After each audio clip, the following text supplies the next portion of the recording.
Hi friends, ಇವತ್ತು ತುಂಬ ಸುಲಭವಾಗಿ ಎಳ್ಳುಂಡೆ ಯಾವ ರೀತಿ ಮಾಡೋದು ಅಂತ ನೋಡ್ಕೊಳ್ಳೋಣ ಬನ್ನಿ. ಫಸ್ಟ್ಗೆ ನಾನು ಒಂದು ಬೌಲು ಎಳ್ಳು ತೊಗೊಂಡಿದ್ದೀನಿ. ಇದು ಕಪ್ಪಾಗಿರುತ್ತೆ ನೋಡಿ. ಬಿಳಿ ಎಳ್ಳು ಕೂಡ ಮಾಡ್ತಾರೆ, ಬಟ್ ನನಗೆ ಕಪ್ಪಾಗಿರೋ ಎಳ್ಳು ತುಂಬ ರುಚಿ ಅನಿಸುತ್ತೆ. ಸೊ ಅದಕ್ಕೋಸ್ಕರ ನಾನು ಕಪ್ಪಾದ ಎಳ್ಳು ತೊಗೊಂಡಿದ್ದೀನಿ. ಬೆಲ್ಲನೂ ತೊಗೊಂಡಿದ್ದೀನಿ ಒಂದು ಬೌಲು. ಒಣ ಕೊಬ್ಬರಿ ತುರಿ ಇದು ಕೂಡ ಒಂದು ಬೌಲ್ ಇದೆ. ಸ್ವಲ್ಪ ಕಸಗಸೆ, ಇದು ಸ್ವಲ್ಪ ಏಲಕ್ಕಿ ಪುಡಿ. ಬನ್ನಿ ಸ್ಟಾರ್ಟ್ ಮಾಡೋಣ. ನೋಡಿ, ಫಸ್ಟಿಗೆ ನಾನು ಈ ಎಳ್ಳನ್ನು ಹುರ್ಕೋತಾ ಇದ್ದೀನಿ. ಇದನ್ನು ಚೆನ್ನಾಗಿ ಸ್ವಲ್ಪ ಕೆಂಪಗಾಗೋವರೆಗೂ ಹುರ್ಕೋಬೇಕು. ಚೆನ್ನಾಗಿ ಹುರ್ಕೋಬೇಕು ಇದನ್ನು. ನೋಡಿ, ಈ ಥರ ನೋಡಿ ಚೆನ್ನಾಗಿ ಹುರ್ಕೊಂಡಿದ್ದೀವಿ ನೋಡಿ.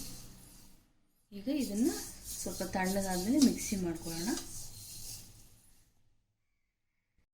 ನೋಡಿ, ಈಗ ಹುರಿದಿಟ್ಕೊಂಡಿರೋ ಈ ಎಳ್ಳನ್ನು ನಾನು ಈಗ ಮಿಕ್ಸಿ ಜಾರಲ್ಲಿ ಹಾಕ್ಕೊಳ್ತಾ ಇದ್ದೀನಿ.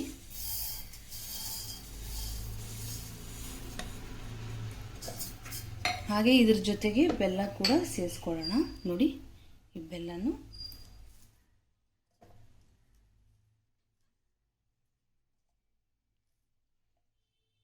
ನೋಡಿ ಈ ಬೌಲಿಗೆ ಹಾಕ್ಕೊಂಡಾಯಿತು. ಈಗ ಸ್ವಲ್ಪ ಈ ಒಣ ಕೊಬ್ಬರಿ ತುರಿ ಕೂಡ ಸ್ವಲ್ಪ ಹಾಕ್ಕೊಳ್ಳೋಣ.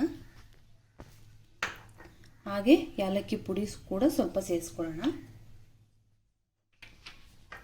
ಸ್ವಲ್ಪ ಕಸಗಸೆ ಕೂಡ ಸೇರಿಸ್ಕೊಳ್ಳೋಣ.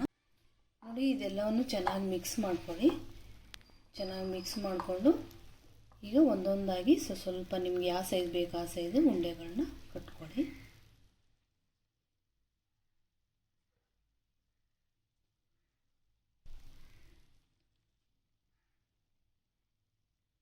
ನೋಡಿ, ಬೇಗ ಆಗೋಗುತ್ತೆ ಇದು.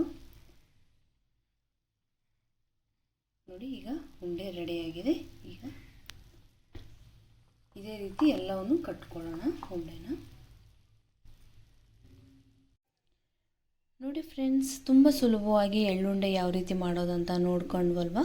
ಈ ವಿಡಿಯೋ ನಿಮಗೆ ಇಷ್ಟವಾಗಿದ್ದರೆ ಖಂಡಿತವಾಗ್ಲೂ ಲೈಕ್ ಮಾಡಿ, ಶೇರ್ ಮಾಡಿ, ಸಬ್ಸ್ಕ್ರೈಬ್ ಮಾಡಿ. Thank you for watching.